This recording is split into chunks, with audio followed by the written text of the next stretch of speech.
Assalamualaikum warahmatullahi wabarakatuh. Sebelumnya, perkenalkan, nama saya Hovifah Aini. Saya berasal dari Kota Purwakarta.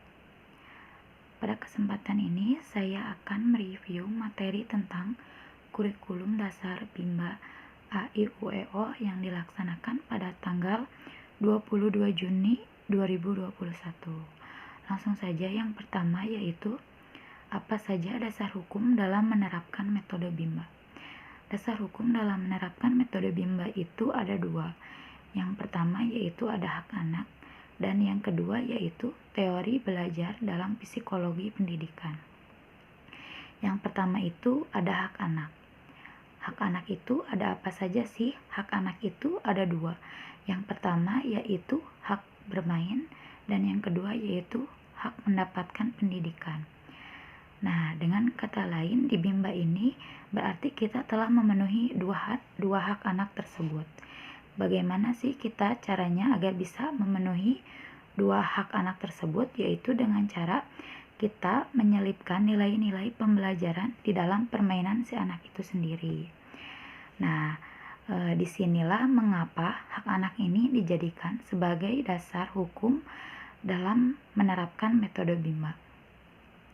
Nah, dasar hukum dalam menerapkan metode BIMBA yang selanjutnya yaitu ada teori belajar dalam psikologi pendidikan. Nah, menurut Edward Lee Thorndike, ada 3 hukum yang saling berkaitan atau tidak bisa terputus. Nah, artinya 3 hukum ini tidak bisa berdiri sendiri, yaitu seperti circle yang saling berkaitan. Nah, apa saja sih 3 hukum itu? Nah, yang pertama yaitu ada the law of effect, yaitu hukum sebab akibat. Nah, artinya jika proses belajar menyenangkan, maka si anak tersebut pasti akan terus mengulang.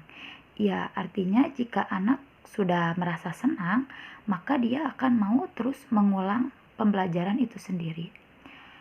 Nah, lalu yang kedua yaitu ada the law of exercise, yaitu hukum latihan. Nah, tanpa disadari, jika si anak sudah mengulang-ulang terus belajarnya, maka si anak akan terus berlatih terus-menerus sehingga akan menjadikan si anak tersebut mampu.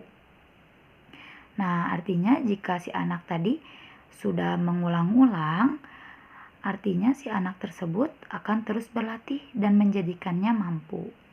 Nah, lalu hukum yang ketiga yaitu ada the law of readiness, yaitu hukum kesiapan.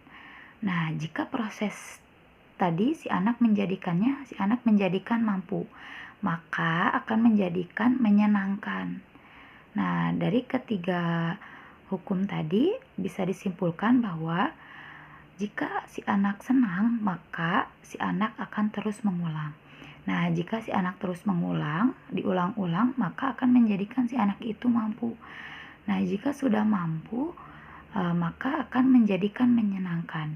Nah, itulah yang disebut dengan minat kuadrat. Artinya jika sudah menyenangkan, maka si anak tersebut akan berminat terus-menerus, berminat dalam belajar itu sendiri.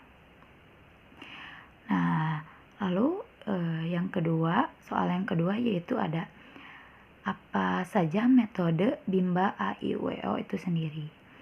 Nah, yang pertama itu, metode BIMBA yang pertama itu yaitu ada fun learning atau proses belajar yang menyenangkan. Nah, proses belajar yang menyenangkan bagi anak artinya 100% belajar itu menyenangkan. Artinya tidak ada paksaan dari siapapun, ataupun si anak tidak merasa tertekan sama sekali karena si anak ini sudah merasa senang. Nah, tujuan dari fun learning itu sendiri yaitu menumbuhkan minat belajar terhadap si anak tersebut. Nah, lalu yang kedua, metode BIMBA yang kedua yaitu ada small step system. Nah, yang metode BIMBA yang pertama tadi yang fun learning tidak akan tercipta jika tidak small step system, artinya bertahap. Small step system itu artinya proses yang dilakukan secara bertahap, secara kemauan maupun kemampuan si anak. Kita harus menyesuaikan kemauan dengan kemampuan si anak itu sendiri. Contohnya, jika si anak tidak mau untuk belajar menulis, maka kita jangan paksakan si anak tersebut untuk belajar menulis. Kita harus membuat si anak itu senang. Artinya kita harus bertahap untuk mengajarkan menulis itu. Mungkin dia minatnya untuk bernyanyi dahulu, maka kita ajarkan si anak tersebut untuk bernyanyi. Nah, small step metode Bimba yang kedua tadi, yaitu small step system, ini tidak akan terwujud jika tidak melaksanakan individual system. Apa sih individual system itu? Individual system itu yaitu pendekatan secara personal ataupun individu. Nah, di individual system ini kita jadikan si anak sebagai subjek belajar. Kita melakukan pendekatan agar si anak ini merasa senang. Jadikan anak ini sebagai subjek belajar kita.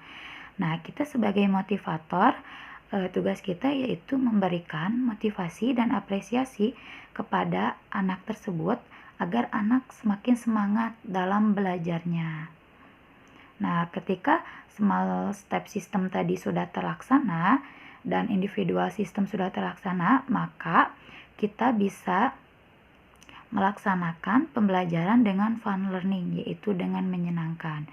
Nah, dengan ketiga metode Bimba tadi, jika sudah terlaksana, maka akan menimbulkan rasa minat belajar terhadap anak itu sendiri. Sekian yang bisa saya sampaikan. Mohon maaf apabila ada kesalahan.